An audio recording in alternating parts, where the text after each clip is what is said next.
So hello guys, welcome back to the channel. वैसे तो हम लोगों ने स्टार्ट करना था आज करंट इलेक्ट्रिसिटी, बट मेरे से एक छोटी सी मिस्टेक हो गई है। वो मिस्टेक ये है कि मैंने ना गलती से तुम लोगों का टॉपिक स्किप कर दिया है। जिस टॉपिक का नाम था, जो हम आज पढ़ लेंगे, जिसका नाम है हमारे पास equipotential surfaces. Equipotential surfaces. तो अभी इस लेक्चर के बाद जो लेक्चर आएगा उसमें करंट इलेक्ट्रिसिटी स्टार्ट करेंगे। अभी फ़िलहाल के लिए हम लोग ये टॉपिक पढ़ते हैं इस लेक्चर में, क्योंकि this is again an important topic. इस पे छोटे छोटे क्वेश्चन बनते रहते हैं और फिर इसी से हम लोग पोटेंशियल एनर्जी और वर्क डन भी निकालेंगे। देखो, होता क्या है ना, इसकी बेसिक डेफिनेशन क्या होती है। मैं इसकी तुम्हें डेफिनेशन लिखवाता हूँ। बेसिक क्या होती है, अगर मैं इस वर्ड का संधि विच्छेद कर दूं, इंग्लिश में बोले तो बाइफर्केशन कर दूं, तो क्या मिलेगा? इक्वी और पोटेंशियल, मतलब वो सरफेसेस जिनका पोटेंशियल बराबर होता है। ठीक है, तो इसकी डेफिनेशन कैसे लिखेंगे? एनी सरफेस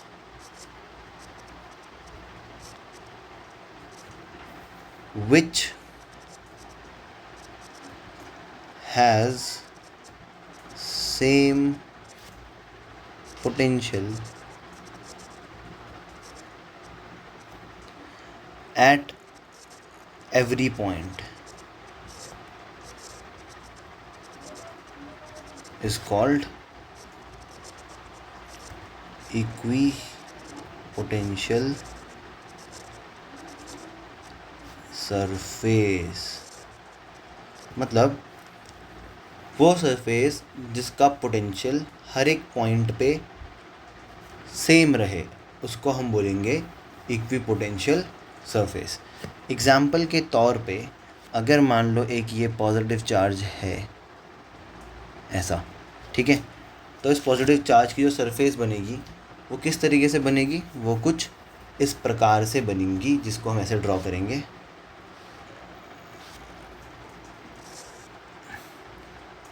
ऐसे ऐसे,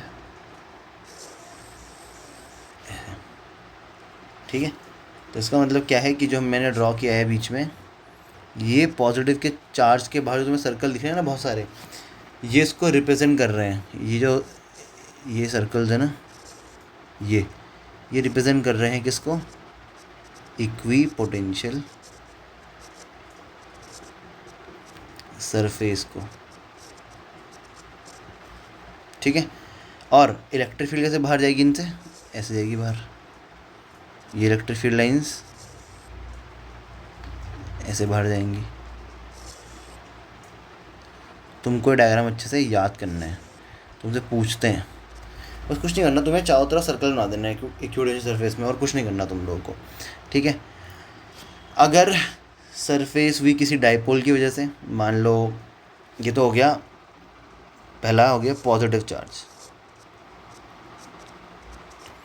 पॉजिटिव चार्ज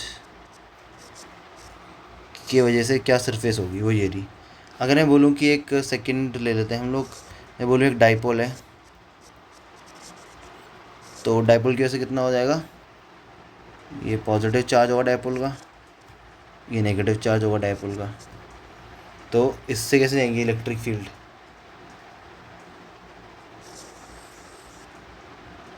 पता है तुम लोगों को ये डायरेक्शन होती है इलेक्ट्रिक फील्ड की। उसमें करना कुछ भी नहीं है, कुछ नहीं करना है, ऐसा एक्स्ट्रा कुछ नया काम तुम लोगों को नहीं कर देना है, ठीक है। जो बनाया था, जो तुमने डाइपोल में सीखा था, वही तुम लोगों को यहाँ भी बनाना है। कुछ एक्स्ट्रा मेहनत नहीं करनी है। बस एक चीज़ तुम्हें छोटी सी करनी है, जो तुम्हें करनी है ये बना दो उसके चारों तरफ सर्कल, ऐसे ऐसे ऐसे ऐसे बन गया। कुछ खास नहीं है। हाँ, जो तीसरा बनाऊंगा मैं, वो थोड़ा इम्पोर्टेंट टाइप का, मार्क कर लेना इसको। ये है, इसको बोलते हैं प्लानर। मतलब इक्विपोटेंशियल सरफेस जो प्लेन शीट की वजह से होगी। तो मैं मान लेता हूँ, ऐसे लाता हूँ शीट्स, ये एक शीट है, ये दूसरी शीट है, ये तीसरी शीट है, ऐसी बहुत सारी शीट्स हमारे पास पड़ी हुई हैं। ठीक है, ऐसी बहुत सारी शीट्स हमारे पास हैं पड़ी हुई। इन सब के पास क्या है, इन सब से इलेक्ट्रिक फील्ड ऐसे बाहर निकल रही है ऐसे। मतलब इलेक्ट्रिक फील्ड अगर सीधे चल रही है, जब मैं बना रहा हूँ 3 लाइनें, ये रिप्रेजेंट कर रही है इलेक्ट्रिक फील्ड को। तो अगर ये इलेक्ट्रिक फील्ड है, इलेक्ट्रिक फील्ड है, इलेक्ट्रिक फील्ड है, तो इनकी जो सरफेस बनेगी ना, तो हम इसको बोलेंगे, ये 3 सरफेसेस कैसी हैं, इनका नाम होगा इक्विपोटेंशियल। तो मतलब इक्विपोटेंशियल सरफेस प्लेन शीट की तरह भी बन सकती है और सर्कल की तरीके से भी बन सकती है। ठीक है, और मतलब क्या होता है कि भाई ये वो सरफेस है, it is that surface, any surface which has same potential at every point is called equipotential surface. मतलब इन सरफेसेस का हर एक पॉइंट पे पोटेंशियल क्या होगा, सेम होगा। अब इसके बाद ना एक बहुत इंटरेस्टिंग क्वेश्चन निकलता है, बहुत ही ज़्यादा interesting question. I will not say it is important, it is not important. तुम लोगों को थोड़ा अगर इंटरेस्ट है ना पढ़ाई में, तो तुमको ये जान के खुशी होगी कि यहाँ पे केमिस्ट्री और फिजिक्स मिल रहे हैं, आपस में हाथ मिला रहे हैं। कैसे, देखो, एक क्वेश्चन हमसे पूछा जाता है, when electrons revolve around the nucleus, why they do not radiate or lose energy। इस क्वेश्चन को प्रेजेंट करने के ना 2-3 तरीके और भी हो सकते हैं, पर मैं इसको इसी तरीके से प्रेजेंट कर रहा हूँ। इसका हम तुम्हें सार समझाते हैं, सार बोले तो मतलब समझाते हैं कि भाई साहब, जब इलेक्ट्रॉन इस प्रोटॉन के चारों तरफ ऐसे घूम रहे होते हैं ना,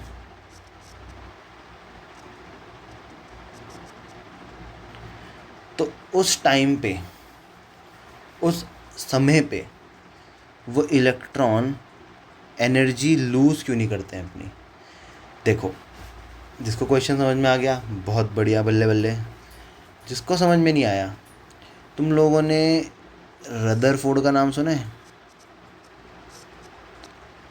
जिसने क्या किया था, गोल्ड फॉइल एक्सपेरिमेंट, जिसमें हमने यूज़ किए थे अल्फ़ा पार्टिकल्स।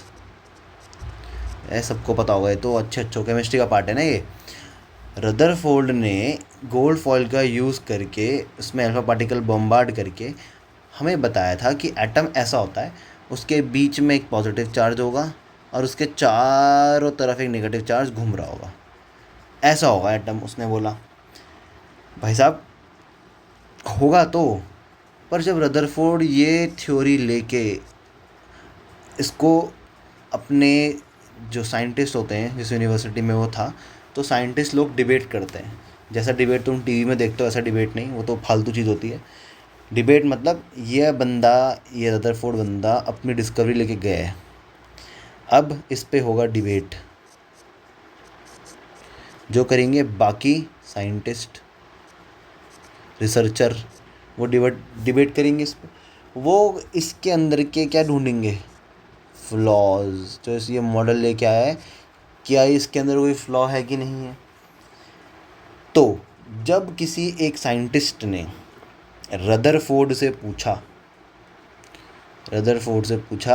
भाई साहब, वो सब तो हम आपकी बात मान लेते हैं कि बीच में प्रोटॉन है, इधर इलेक्ट्रॉन घूम रहा है, ऐसा घूमता है, ये घूमता है, वो घूमता है, वो सब तो ठीक है, बट आप हमको महाशय जी ये बताएं कि जब ये इलेक्ट्रॉन भाई साहब अपने चारों तरफ ऐसे घूम रहे हैं, कब तक घूमेंगे ये, उसने बोला हमेशा घूमेंगे। बोला क्यों? एक सेंट्रीपिटल फोर्स लग रही है ना अंदर की तरफ, जो उसको अंदर तक खींचे हुए है।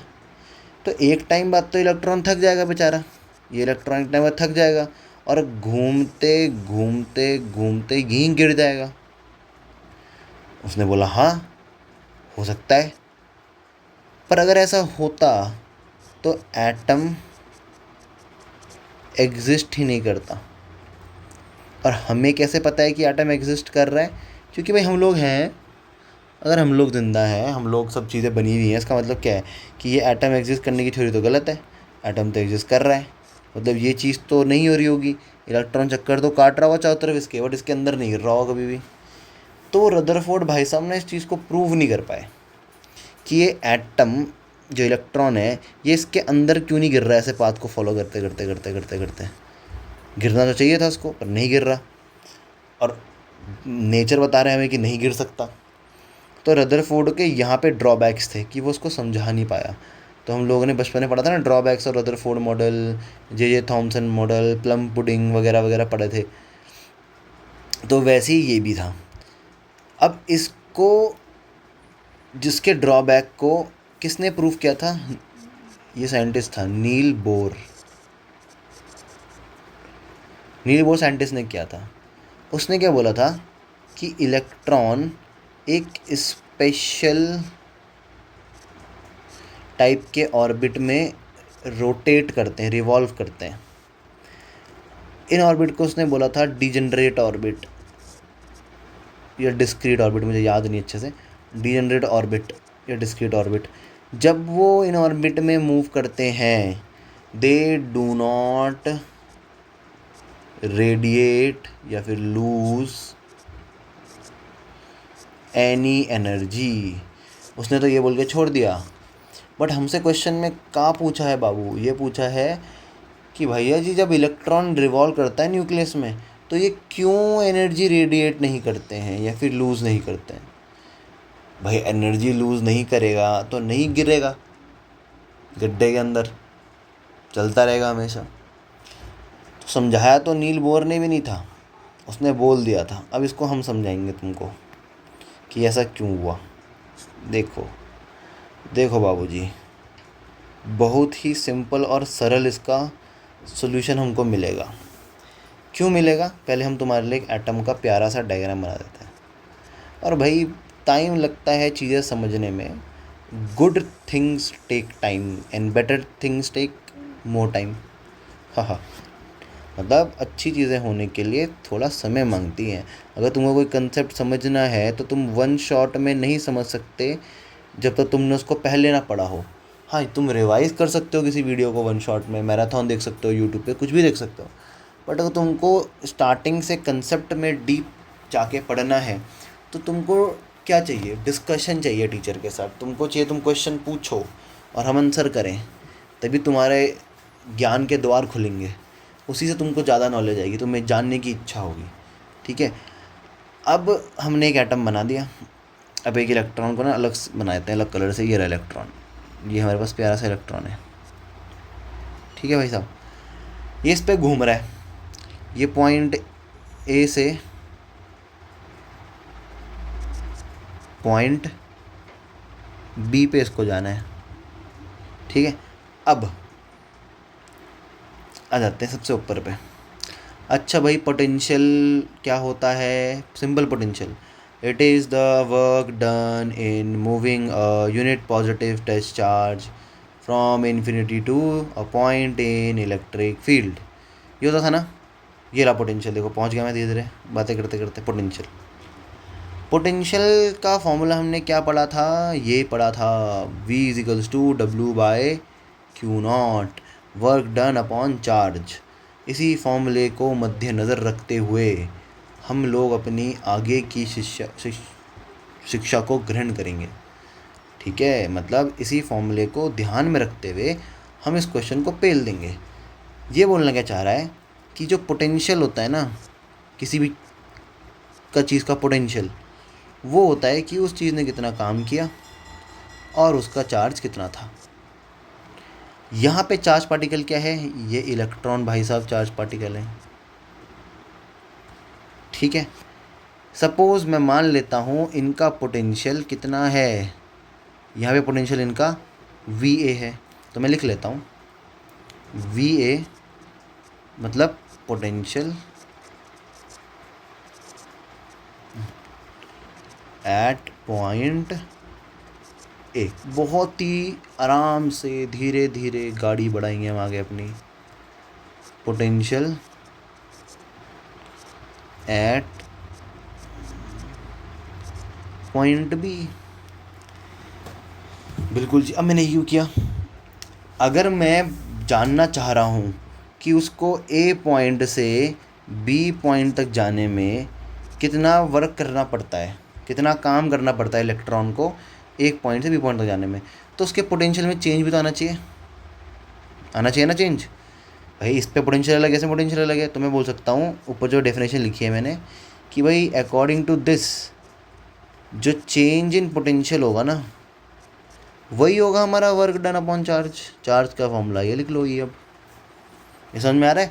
ये तो पोटेंशियल था बेसिकली, ये इन्फिनिटी से किसी पॉइंट पे आ रहा था। अब मैं बोल रहा हूँ A से B में जाना है। A का पोटेंशियल है VA, B का पोटेंशियल है VB। A का पोटेंशियल VA, B का पोटेंशियल VB। अब बताओ क्या करें? तुम बोल रहे हो ऐसा कुछ नहीं करो, दोनों को माइनस कर दो। माइनस करेंगे तो निकलता है चेंज इन पोटेंशियल। वो कितना होना चाहिए? जितना तुमने काम किया, जितना तुमने वर्क किया और कितना चार्ज तुमने यहाँ से यहाँ A से B लेके गए, होता है ये। अब इसके बाद लिखेंगे हम एक सत्य। सत्य क्या होता है कि ये पॉजिटिव चार्ज है, इसके बाहर जो ये ऑर्बिट बना है ना इस इलेक्ट्रॉन का, this orbit is an equipotential surface. क्यों हिला डाला ना मैं तुम लोगों को? हो हुआ क्या भाई?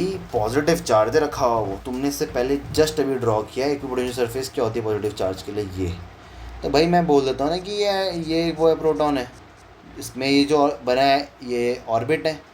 तो मतलब जो ऑर्बिट बने हुए होते हैं किसी भी एटम में बाहर प्रोटॉन के चारों तरफ, वो एक्चुअली में क्या होते हैं? उसकी इक्विपोटेंशियल सरफेस होते हैं। और इक्विपोटेंशियल सरफेस की डेफिनेशन क्या है हमारे बच्चों?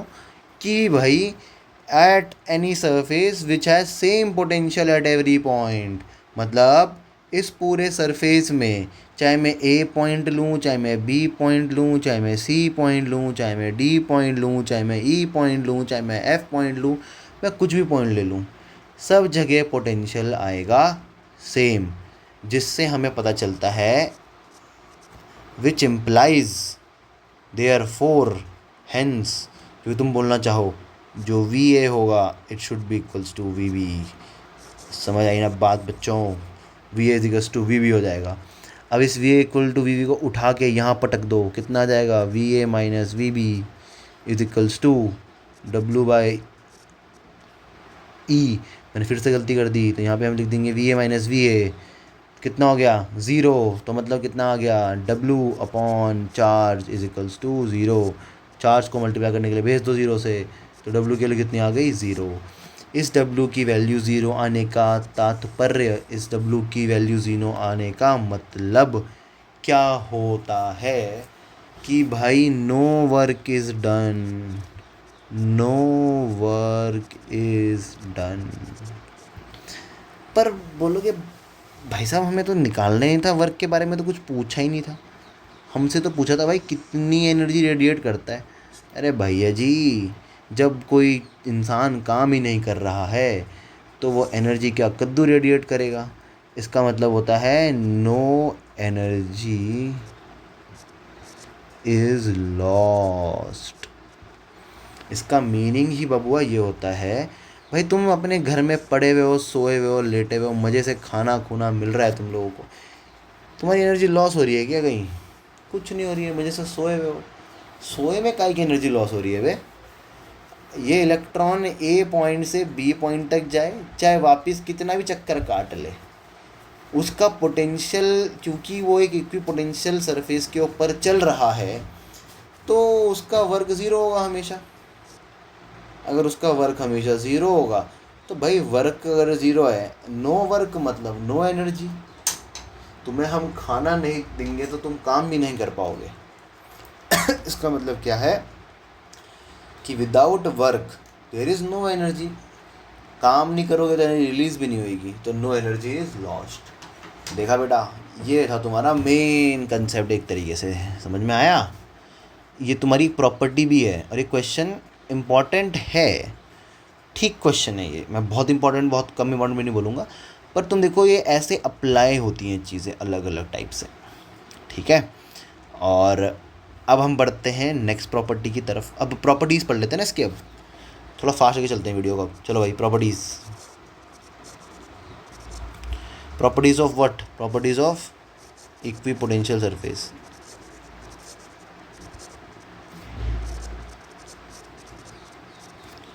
ठीक है, प्रॉपर्टीज ऑफ इक्विपोटेंशियल सरफेस पढ़ेंगे अब हम, क्या होती है। देखो, पहली प्रॉपर्टी बहुत सिंपल, फटाफट फटाफट करते हैं थोड़ा।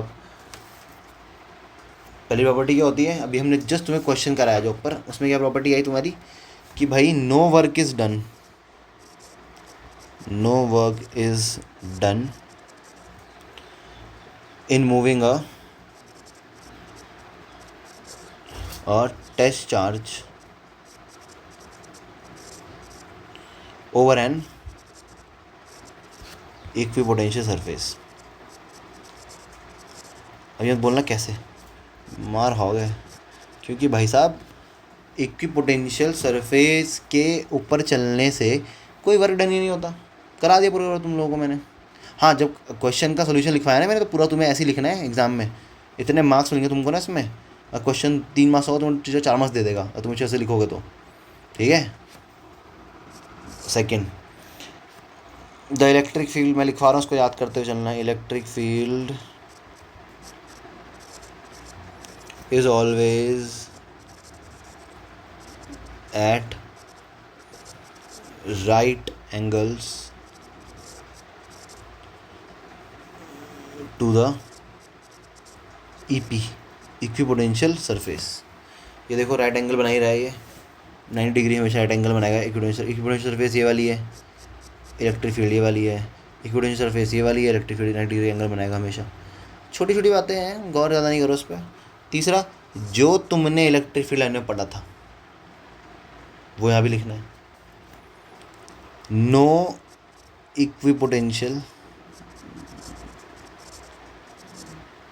Surface can intersect each other. भाई कोई इक्विपोटेंशियल सरफेस दूसरे को इंटरसेक्ट नहीं कर सकती। If they will do, they will have two direction which is not possible. फिर they help us to distinguish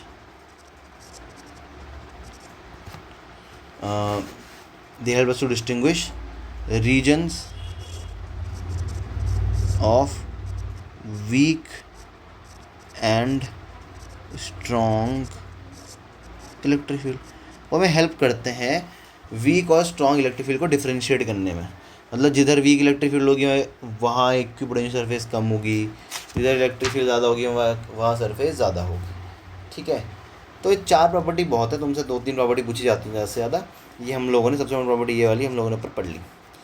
ठीक है, अब हम देखो डेरिवेशन में मेरा कराने का मन नहीं है तुम लोगों को, और पॉइंट भी डेरिवेशन कराने में नहीं है, आती हुई डेरिवेशन नहीं है वो। अगर मैं तुम्हें बोलूँ कि इलेक्ट्रिक पोटेंशियल एनर्जी क्या होती है, electrostatic potential energy, electrostatic potential energy.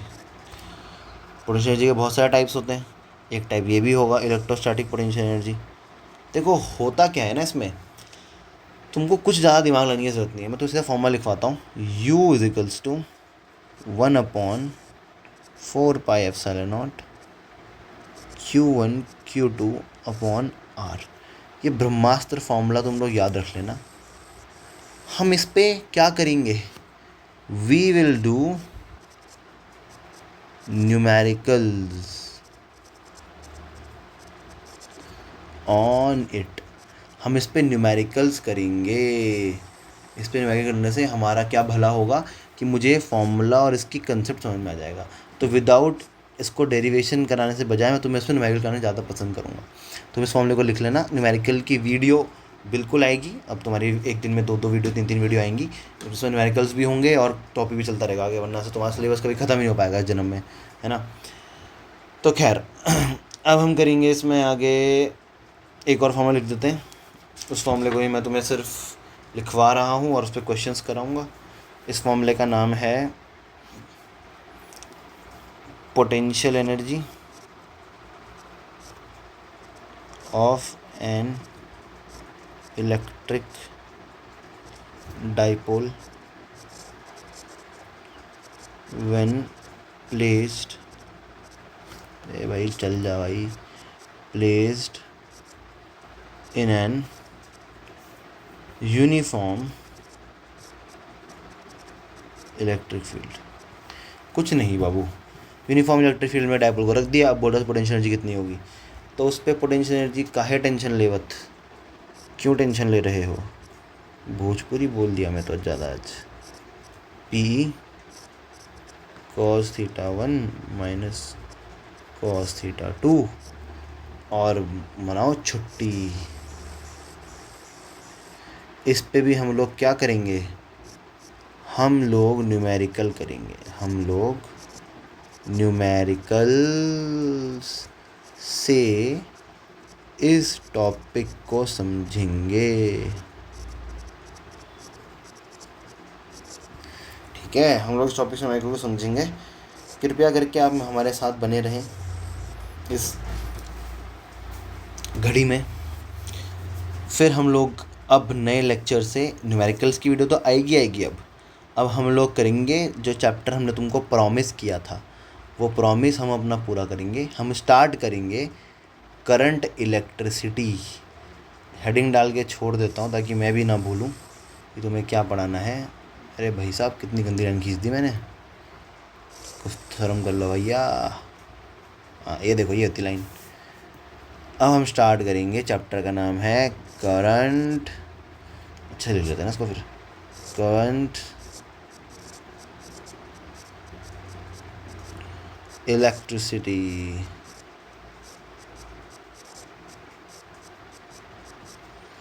इस चैप्टर का नाम है करंट इलेक्ट्रिसिटी। ये तुम्हें देगी जोर का झटका, जोरों से लगा, इसमें हमने यही पढ़ना है। इस चैप्टर का नाम हो गया हमारे पास करंट इलेक्ट्रिसिटी, और यही पढ़ना है हम लोगों ने अच्छे से, बहुत बढ़िया करके।